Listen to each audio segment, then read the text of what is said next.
Assalamualaikum warahmatullahi wabarakatuh. Hai para mahasiswa semua, bertemu kembali dengan saya.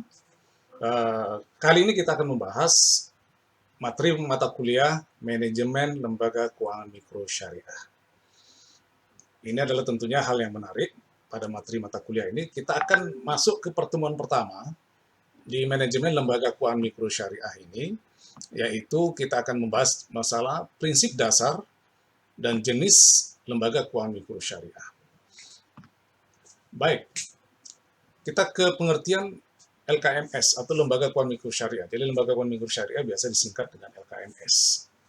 Kita merujuk dulu ke aturan ya. Menurut Undang-Undang Nomor 1 Tahun 2013 tentang Lembaga Keuangan Mikro, yang dimaksud dengan Lembaga Keuangan Mikro atau LKM adalah lembaga keuangan yang khusus didirikan untuk memberikan jasa pengembangan usaha dan pemberdayaan masyarakat, baik melalui pinjaman atau pembiayaan dalam usaha skala mikro kepada anggota dan masyarakat, pengelolaan simpanan, maupun pemberian jasa konsultasi pengembangan usaha yang tidak semata-mata untuk mencari keuntungan. Sedangkan LKM syariah atau lembaga keuangan mikro syariah, karena tadi itu penjelasan undang-undang adalah LKM dalam pengertian secara umum. Kalau secara khusus yang masuk dengan lembaga keuangan mikro syariah adalah LKM atau lembaga keuangan mikro yang menggunakan prinsip syariah. Itu yang dimaksud dengan pengertian LKM. Nah, kalau kita melihat dari pengertian ini sebenarnya ada 3 elemen penting dari pengertian lembaga keuangan mikro syariah. Yang pertama adalah menyediakan beragam jenis pelayanan keuangan. Menyediakan pelayanan keuangan yang beragam seperti tabungan, pinjaman, atau pembiayaan, termasuk di dalamnya adalah pembayaran, seperti juga halnya deposito maupun asuransi. Itu yang pertama. Komponen yang kedua dari lembaga keuangan mikro syariah adalah unsur yang utama adalah yang kedua adalah melayani rakyat miskin. Jadi keuangan mikro itu hidup dan berkembang pada awalnya memang untuk melayani rakyat yang terpinggirkan oleh sistem keuangan formal yang ada. Sistem keuangan formal yang menggunakan lembaga keuangan yang menggunakan persyaratan-persyaratan tertentu tentunya, yang orang-orang pengusaha mikro ini dan kecil agak sulit untuk memasuki persyaratan itu, memenuhi persyaratan itu. Sehingga memiliki karakteristik konstituen yang khas. Jadi misalnya masyarakat pedesaan, usaha-usaha mikro pinggir jalan, itulah yang kedua. Yang ketiga, unsur utama LKMS yang kedua menurut definisinya ini adalah menggunakan prosedur dan mekanisme yang kontekstual dan fleksibel. Hal ini merupakan konsekuensi dari kelompok masyarakat yang dilayani. Karena kelompok masyarakat yang dilayani kan masyarakat pedesaan, memang usaha-usaha UKM yang apakah namanya usaha kaki lima dan seterusnya. Sehingga prosedur dan mekanisme yang dikembangkan untuk keuangan mikro ini akan selalu kontekstual dan fleksibel. Itu yang menariknya dari pengertian lembaga keuangan mikro syariah. Baik, kita masuk kepada jenis-jenis lembaga keuangan mikro syariah. Sebenarnya di masyarakat itu ada berbagai berbagai lembaga keuangan mikro syariah ya. Tapi semuanya itu bisa kita golongkan kepada 4 jenis. Yang pertama koperasi syariah, kemudian BMT, Baitul Mal wa Tamwil, ada LKMS, dan terakhir ini ada bank wakaf mikro. Nah, ini menarik. Kita perhatikan satu persatu. Kita ke koperasi syariah dulu. Nah, kalau kita merujuk Undang-Undang Nomor 25 Tahun 1992 tentang perkoperasian, yang dimaksud dengan koperasi adalah badan usaha yang beranggotakan orang seorang atau badan hukum koperasi dengan melandaskan kegiatannya berdasarkan prinsip koperasi sekaligus sebagai gerakan ekonomi rakyat yang berdasar atas asas kekeluargaan. Nah, itu yang dimaksud dengan koperasi menurut Undang-Undang Nomor 25 ini. Jadi kalau kita merujuk berdasarkan definisi ini, maka koperasi syariah, yang dimaksud koperasi syariah adalah koperasi yang menjalankan usahanya berdasarkan prinsip syariah. Itu saja sebenarnya yang membedakannya. Baik, itu yang pertama. Nah, koperasi syariah ini kalau kita lihat ini kan banyak jenisnya. Tapi kalau kita yang terkait dengan lembaga keuangan mikro syariah, maka koperasi syariah ini ada dua jenis yang terkait dengan lembaga keuangan mikro syariah. Pertama, koperasi simpan pinjam dan pembiayaan syariah, atau biasanya disingkat dengan KSPPS. Yaitu adalah koperasi yang kegiatan usahanya merupakan usaha simpan, pinjam, dan pembiayaan sesuai prinsip syariah. Termasuk dalam hal ini adalah mengelola zakat, infak, sodakoh, dan wakaf. Itu namanya KSPPS. Nah, jenis koperasi syariah yang kaitan dengan LKMS yang kedua adalah unit simpan pinjam dan pembiayaan syariah koperasi. Unit simpan pinjam dan pembiayaan syariah, atau yang disebut sebagai USPPS. Jadi USPPS ini adalah koperasi yang merupakan unit usaha koperasi yang bergerak di bidang usaha simpan, pinjam, dan pembiayaan sesuai prinsip syariah, termasuk mengelola zakat, infak, sedekah, dan wakaf sebagai bagian dari kegiatan usaha koperasi yang bersangkutan. Jadi bedanya KSPPS itu memang didirikan sebagai koperasi yang memang dari awal sebagai koperasi simpan pinjam dan pembiayaan syariah. Tapi kalau USPPS ini adalah merupakan unit usaha dari koperasi secara umum. Jadi bagian unit usahanya unit di bidang usaha simpan pinjam dan pembiayaan syariah. Ini koperasi syariah. Jenis yang pertama dari LKMS. Kita bicara jenis yang kedua dari LKMS, yaitu BMT. Nah, ini BMT sebenarnya sudah lama ya. BMT ini adalah kependekan. Awalnya itu bisa disebut sebagai Balai Usaha Mandiri Terpadu, atau bisa juga disebut sebagai Baitul Mal wat Tamwil. Jadi BMT itu Balai Usaha Mandiri Terpadu atau Baitul Mal wat Tamwil. BMT ini adalah lembaga keuangan mikro yang beroperasi berdasarkan prinsip-prinsip syariah. Nah, kalau kita lihat dari namanya, BMT ini terdiri dari dua kata yang digabungkan. Pertama, Baitul Mal, yang kedua, Baitul Tamwil, BMT, Baitul Mal wa Tamwil. Jadi Baitul Mal itu adalah bermakna rumah harta, yaitu menerima titipan dana zakat, infak, sodakoh, dan wakaf, serta mengoptimalkan distribusinya sesuai dengan peraturan dan amanahnya.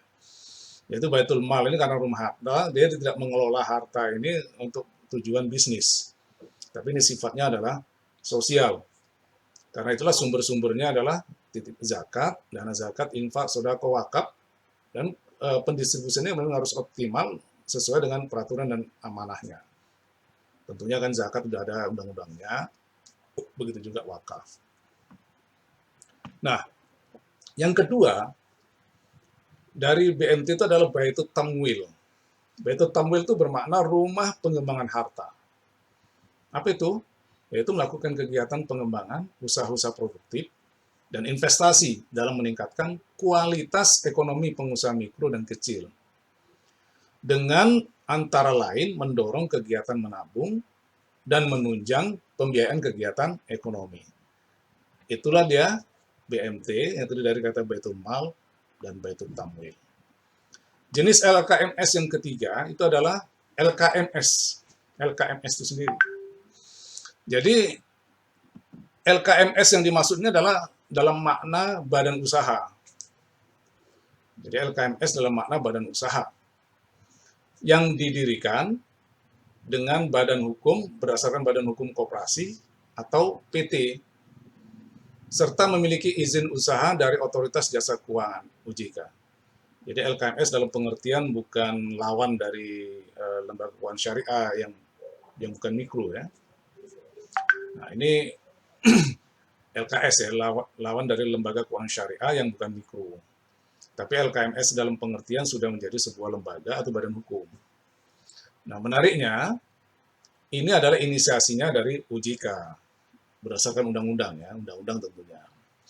Nah, menurut ketentuan undang-undang tentang LKM, Lembaga Keuangan Mikro, kepemilikan LKMS itu adalah oleh WNI, warga negara Indonesia, tidak boleh orang asing, badan usaha milik desa atau kelurahan, BUMDes ya, kemudian pemerintah daerah, kabupaten atau kota, jadi bukan provinsi. Dan yang terakhir adalah koperasi. Makanya badan hukumnya itu bisa koperasi, bisa PT. Nah, kalau dia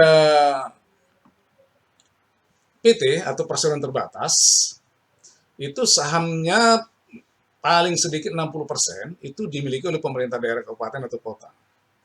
Jadi PT yang dibentuk sebagai badan hukum LKMS, yang membentuk itu kalau gitu adalah pemerintah. Sahamnya harus miliki pemerintah, pemerintah kota atau pemerintah kabupaten, sekitar minimal 60%. Jadi dia termasuk pemegang saham ini ya, PSP. Oke. Atau badan usaha milik desa. Jadi bisa yang masuk pemilik saham yang terbesar itu bisa pemerintah langsung, bisa juga badan usaha pemilik desa atau kelurahan. Nah, ini juga sebenarnya kan dananya kan dana dari pemerintah ya, makanya dibolehkan. Baik, itu terkait dengan LKMS. Yang keempat, ada namanya BWM, Bank Wakaf Mikro.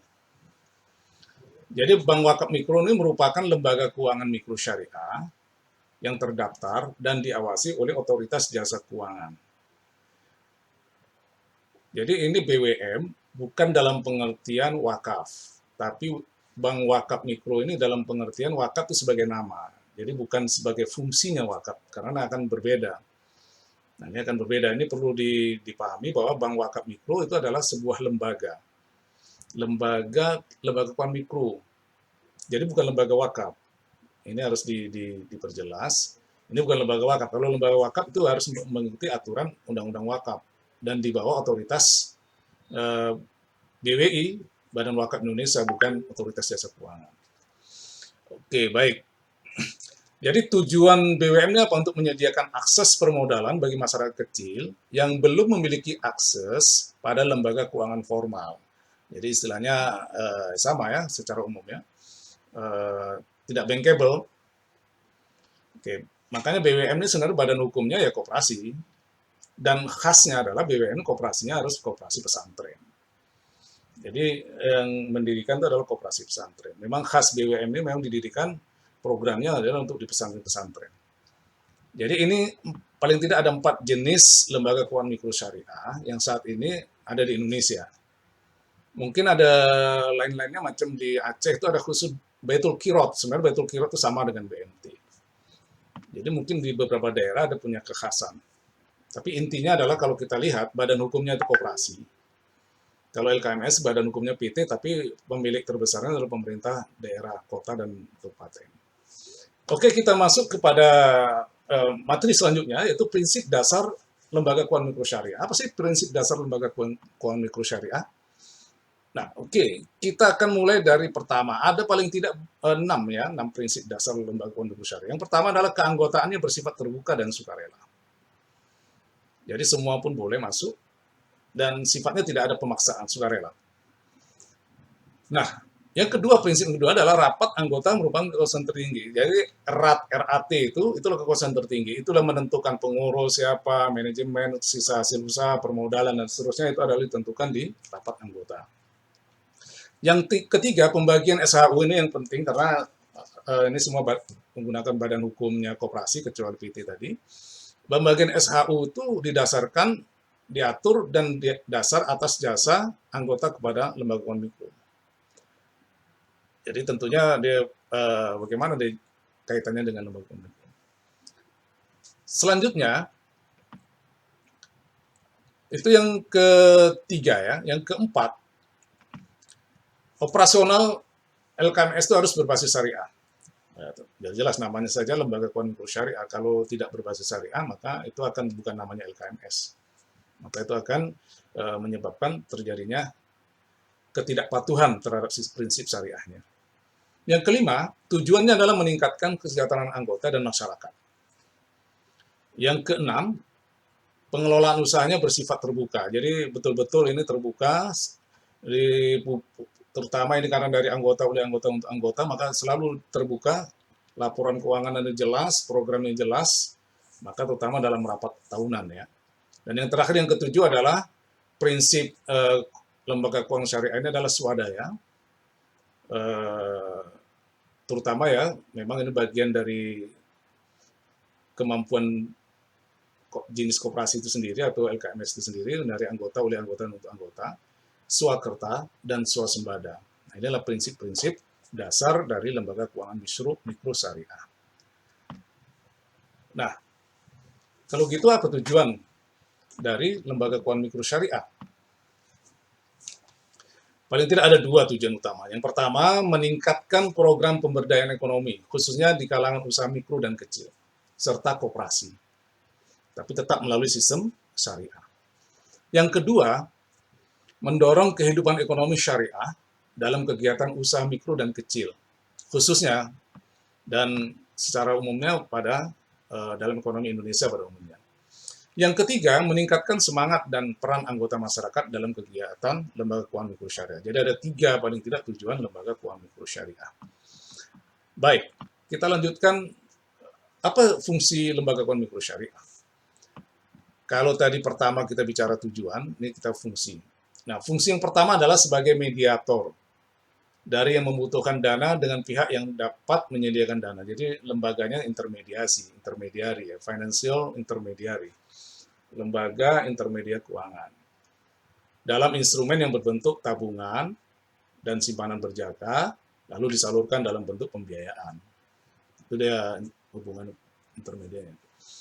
Yang kedua, fungsi lembaga keuangan mikro syariah itu adalah dapat memberikan manfaat dalam peningkatan kesejahteraan masyarakat di lingkungannya. Jadi di mana BMT, di mana Koperasi Syariah, di mana LKMS, di mana BBM itu berdiri, itu harus mampu memberikan kesejahteraan masyarakat di lingkungan sekitar lembaga keuangan syariah tersebut melalui layanan kebutuhan pembiayaan.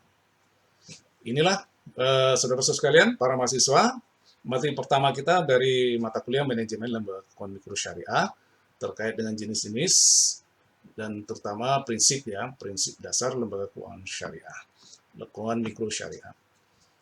Baik, terima kasih. Wassalamualaikum warahmatullahi wabarakatuh. Kita ketemu kembali pada materi selanjutnya.